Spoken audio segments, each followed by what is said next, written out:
Everyone has a good story to tell, and you know it is a good story when the person leans in and says, "See, what had happened was," and then tells the story. This podcast provides those opportunities to tell those types of stories in education. The stories will be from the good, the bad, and everything in between. We wanted to do this podcast to showcase stories in education and to give flowers to educators who deserve recognition for their excellence. Our guests will feature parents, students, teachers, administrators, and just about anyone who is involved in education. These stories will inspire you, challenge you, and help you to reflect on your practice of education, whether it be from the inside of the classroom or outside. If you have a good story to tell, we'd love to hear it. Email us at contact@andredoughty.org. We'd love to have you or your story on a future episode. See What Had Happened starts now. This has been a great year with See What Had Happened podcast. Nope. The word is with. Okay. Thank you for correcting me. Mm-hmm. I appreciate you. Would you like me to tap you when we're recording? Mm-hmm. Thank you. 5, 4, 3. This has been a great year with See What Had Happened. It has. And I really loved all of the stories that we had. This is a recap, perhaps things that you've missed. Here's a look at our favorite episodes from this season. Perfect. Awesome. I didn't know I was going to get it. I was thinking in my head. This has been a great season with all the stories from See What Had Happened. It sure has. And I've loved each story. What were some of your favorites? This is supposed to be a recap, Andre. A recap. All right, here we go. 5, 4, 3. Wait. Just wait. Hi, friends. Andre Daughty and Danielle Daughty here with See What Had Happened, a podcast where we do the stories from the good, the bad, and everything. Just go close over there. We do the stories. What? What do you mean? Well, you said that part then. No.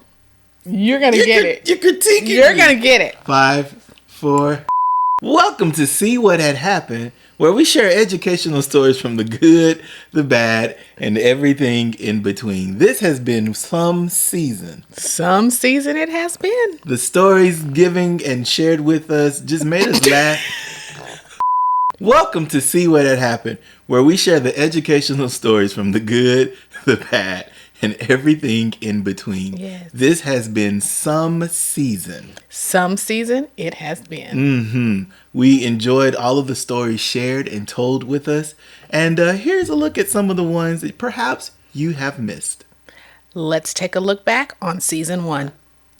ED. We were in class one day and everybody's focusing on the calendar board and we're going through our multiplications and we're revisiting. And it was really quiet and it was like the best morning ever. All I heard was, and I looked and turned around and one of the quiet students raised her hand. She said, Mr. Daughty. I said, yes. ED just ran. And I look at the door is now wide open and you just hear feet running in the hall. What happened? What happened? I screamed, "We've got a runner!" Now, my elementary school was right next to a news channel's weather transmitter.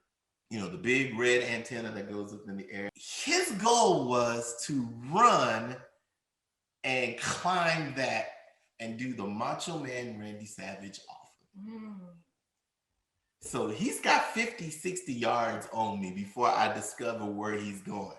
I'm still in my very good dress shoes with no grip, slipping and sliding. And I mean, I am going full sprint trying to catch him. You say you can run. I can. But 60 yards is 60 yards. That's a half of the length of a football field, and you're trying to catch this kid. And so I'm running after him and we're chasing after each other. And he sees me and he's giggling, but he's still in a full sprint. He gets to the fence. The fence has barbed wire on it. He climbs over the fence with the barbed wire. And so I've got to climb the weather tower with him to get it. So we climb over the fence. It's nothing but gravel. He climbs on the gravel and he's climbing up, 8 feet. And so I'm up there and I'm out of breath. I've got asthma. I'm tired. My shirt is pulled out from the pants and everything. And I finally reach him and I'm like, E.T., are you crazy? And he was like, oh, you caught me. And then he just comes down. You cannot eat the cookies until we have created all of the moon phases. And of course, they were like, oh, okay.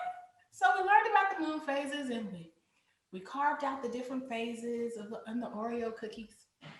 Well, one of the students, John is his name, he decided he wanted to eat the Oreo cookies. And I said, John, you agreed that we weren't going to eat the Oreo cookies until we finished the moon phases. The procedures.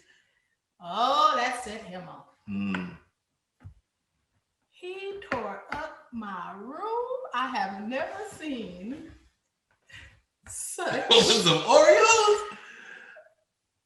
Yes, it was bad. I mean, throwing tables, throwing chairs. And all of my students were like in awe because of I'm in awe myself, and I'm like, what in the whole world? Entire world is this dude doing to my class? So, of course, me being a brand new teacher, I just said, let me buzz the office. So I'm buzzing the office. Help, I need an administrator. Tearing the entire class up. What were some of the things he was doing? You said he was flipping over tables and throwing chairs. Throwing pencils, throwing center items. Just, literally tearing my classroom up.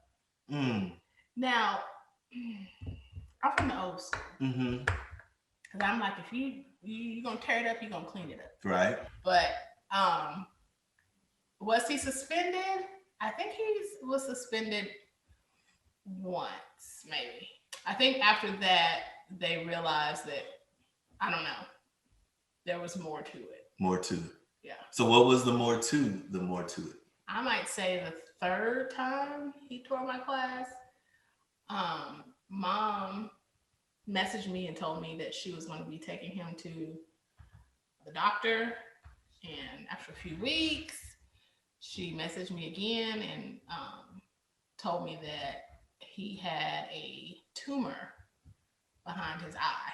And so the doctors thought that may be the reasoning behind why, what was setting him off, one of the causes for him to go off. Put your book back up. Yes, yes. Okay, this is the I'm sorry story. And my co-teacher, or one of my teammates, she illustrated it. It just was, it's now in Spanish also. Nicole Biscotti translated it into Spanish. And it's in a funky font, because that's the dyslexia font, which is better for children or readers who have dyslexia. So this is like a dream come true for me. I wrote this when I was teaching 5th grade, like 10 years ago. And of course I've revised it over and over and over to make it more relevant for everybody. I love it. It's everything that embodies me as an educator. Like, we made sure to illustrate like the kids that we saw, in front of us. I really wanted to make this as inclusive as possible. So it's just such a dream come true. And then for Nicole to say, hey, what about translating it? And I'm like, yeah, like this just, it's incredible. Every week, me and the wife were loading money on our son's account. And we're noticing that this dude is like literally blasting through money. You know what I'm saying? We're like, man, what's going on? Because I know that he is not eating all of this money. You know what I'm saying? He couldn't possibly be eating all of this money, or he could be big as a house. Yeah, 2 breakfasts, 2 lunches. Yeah, snacks. 2 and 3 and 2. What is going on? So and then he hungry when he get home. Yes. So I'm like, man, what is really going on? So I put him to the side. I'm like, what's going on, man? Why am I having to load so much money every single week? You know what I'm saying, on your account? And he was like, come to find out, he's actually paying for other kids' meals. You know what I'm saying, at school. Kids that didn't have meals to eat.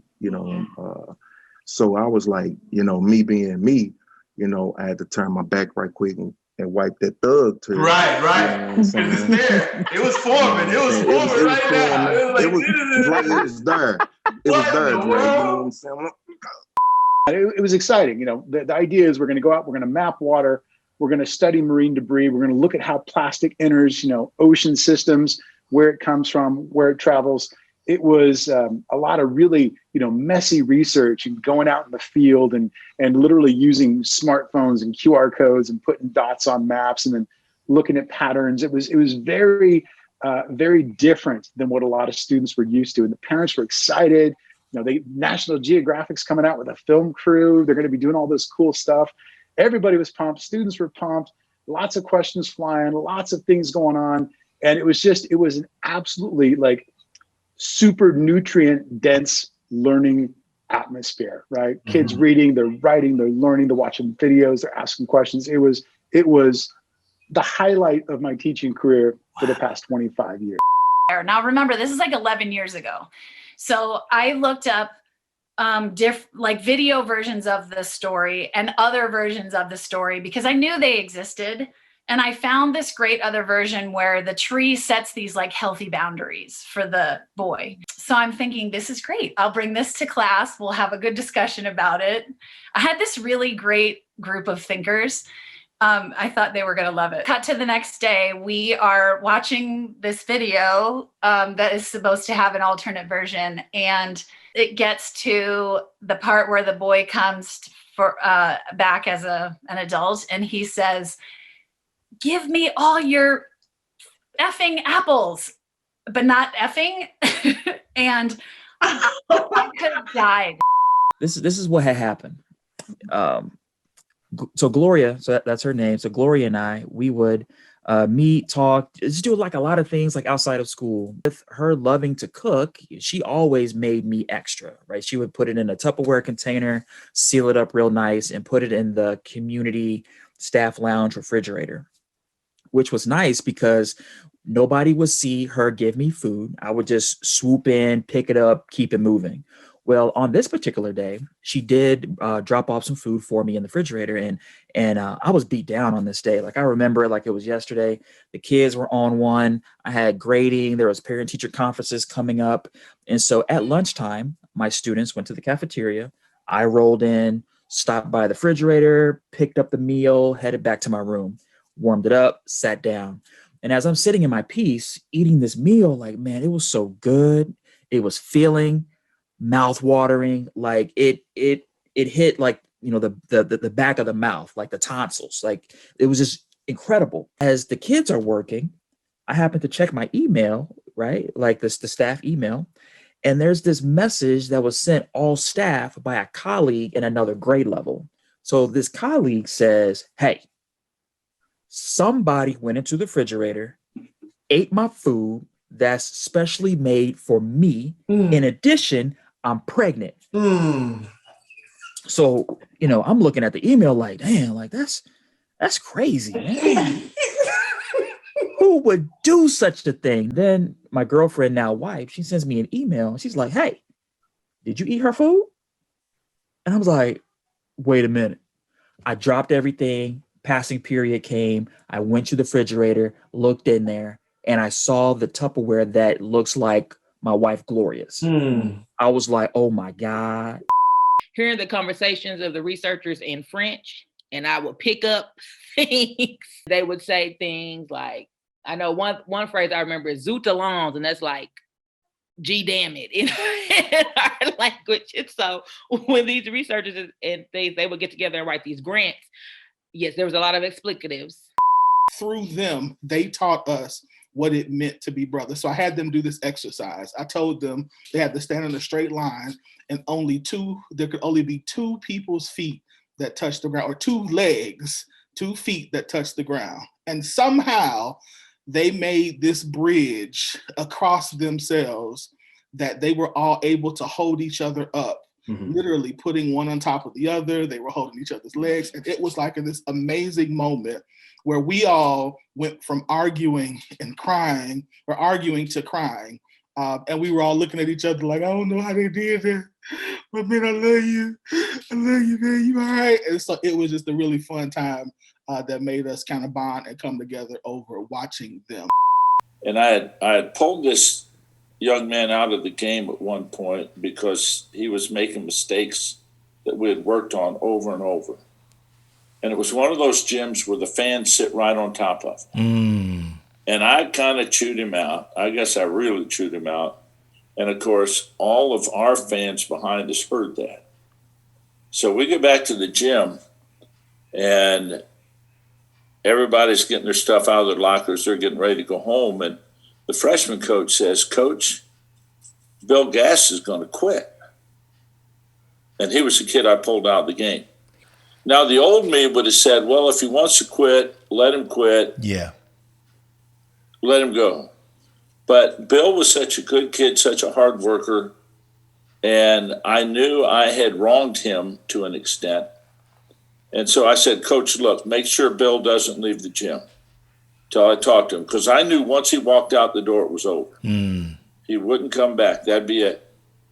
And we sat in my coach's office, he and I, it was 11 o'clock at night, school night. We talked probably for 2 hours. How can I undo the things I did when I chewed you out at the game? And he talked and I listened. And we went on, we finished 24-3. He was a pivotal player. Wow. But what happened was also in October of that year, I got an email. It was the most amazing email I ever got from a student. And I've gotten some great emails over the years. And just in a nutshell, she said, I'm so happy because I'm in the school that I really want to be in. And I know it's the right school for me.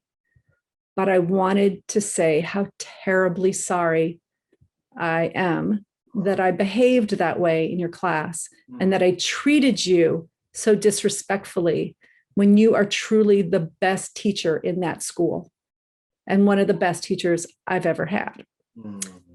And then she went on to tell me how in her English class, her teacher had asked the students to do some kind of presentation and she did a Prezi. And she said everybody's minds were blown. They had never seen anything like what she did. He was expelled and he headed back up to the reservation in the north. And this had a profound impact on me because just a week before, he had written his first paragraph of the entire school year. And I keep that paragraph with me in my wallet. Wow. To remind me, because he said, I would like to get my grades up so I can pass school and get a good education. I would like to read and write good and make it in my life. I would like my mom to make it. And so I had learned about this anticipation guide strategy. I was like, oh, this is cool. And I was like, okay, I can get my kids to read a little bit about mathematics, jazz them up, have good conversation. You know, I'm all hyped. And so I took one of their samples and I rewrote it to match our textbook. And I had a couple of statements that seemed to be like, you could think that it's true or you could think that it's false. It would be a good conversation. But just like light, you know, I'm thinking these true and false ain't gonna get serious by nobody. I'm in the class. I have them all in these different groups. And all of a sudden I'm hearing like people getting loud. Like I felt like it was gonna be two steps away from some swings happening. So I'm getting closer and closer. And I heard they are literally fighting about a math statement. One person just knew slope meant this, and another one was like, no, you're wrong. They were so heated, they really did look like they were about to do blows about it. So I'm like, okay, I don't even really want them to stop talking because they talking about math. Maybe I could work my way out of this. Our principal had called for a meeting, and you know when the principal calls for a meeting at like a random day at a random time, you're like, this can't be good. Right. So we're all sitting there on the Zoom and it's dead silent, and you know, he broke it to us. Dr. Martinez said, you know, I'm moving on to other opportunities, but everyone was crying and you know, I was just like in shock because our family was just so cohesive, you know, it was a big thing. And so as soon as that call ended, my phone just started blowing up and text messages from all the staff. Drew, you gotta be the next principal. Drew, you gotta be the next principal. And I'm sitting there and I'm like, I don't know, this isn't really what I want to do yet. You know, this was like a 3 to 5 year plan, and maybe not even in the works. You know, that was something I really love, instructional coaching, and that was really the direction I wanted to go. But someone had to step up. He was homeless. He lived in a car with his mom. His mom struggled with addiction. His dad was incarcerated. So there's a lot of stuff going on in this little kid's life. He was very defensive at school. He would get into arguments and fights with students, teachers, and a lot of people just wrote him off and just thought, you know, he just doesn't care. And I just was like, I don't know who y'all are talking about, because that kid right there, he cares more than like any kid that I've ever seen. He just doesn't feel comfortable to like show himself to you. This was around Christmas time, and we had like the holiday shop. Jay came to school and he had all of this change in his pocket, like pockets full of change. Like as he's walking through the classroom, you can hear like, so anyways, he goes to the holiday shop. And I started like grade level planning with my grade level. I was like grade chair at the time, and we were like planning for the upcoming week or something. So, but he just walked up right into the classroom like he just owned the classroom. And he had 2 little white plastic bags, and he just threw them down on my small group table. And he just said, "It's a necklace and earrings." And then he just left to go to PE. And then I was like, as he was walking out, I was like, "Jaden, do you want me to put this in your backpack?" And he was like, "That's for you." The next morning, that Saturday, I got a call from my assistant principal. Her name was Rita Gwynn. And she asked me, had I got a call from anyone yet? And I was like, no, you know, why would I? It's the weekend, you know, what happened or whatever. And then she went on to share that there was a drive-by shooting, and Travion was killed. I was in shock again, because this is my first time as a classroom teacher. And it really hit me hard at that time to think that, you know, this student that I just saw yesterday, he was killed. Monday, when it came in, it was even more of a shock, because remember, this is a neighborhood together, and a lot of the students, as soon as they came in, "Ms. Davis, you know, Travion got shot, he in the hospital, he got shot." But hearing them say that, nobody knew that he had died. We couldn't teach, because the children were like, you know, we saw him get shot. This same day, Travion's grandmother, she would walk him to school, rain or shine.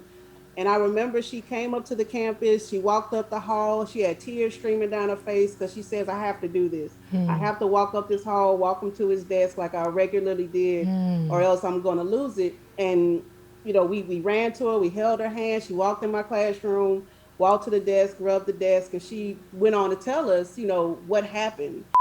Our store hires special needs adults.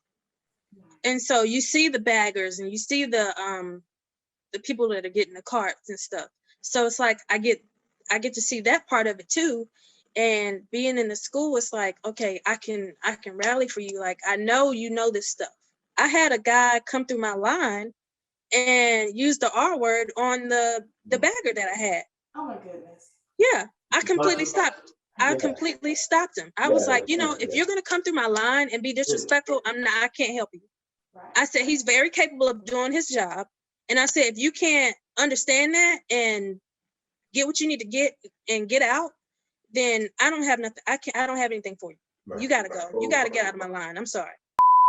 There was this really long hallway, and it was like angled maybe 45 degrees, just kind of slope going down.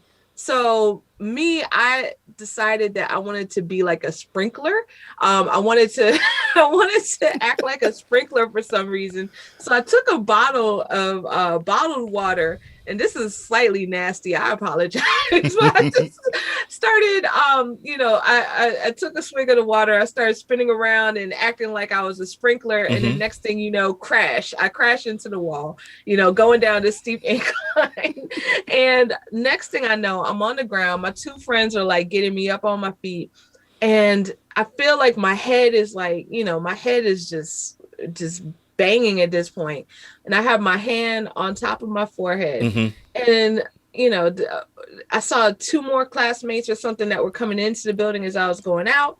And so they're just like, oh, what happened? Let me see. So I moved my hands, and then next thing you know, somebody's screaming. Wow.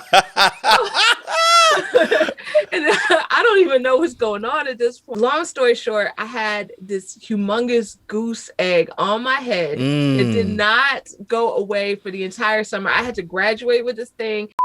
Well, there you have it. A quick look back at season 1.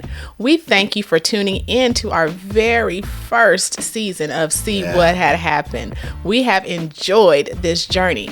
Now, don't forget, if you need to go back and look at any of the previous episodes, you can do that on any of the podcast platforms. Mm-hmm. If you have a story you'd like to share with us, or you want to share your story but not be on the camera, well, we've got a solution for you. All you have to do is email us at contact@andredoughty.org. Well, guys, that's it. We thank you for joining us. Remember, we love you, and we can't wait to see you on the next season of See What Had Happened. Bye.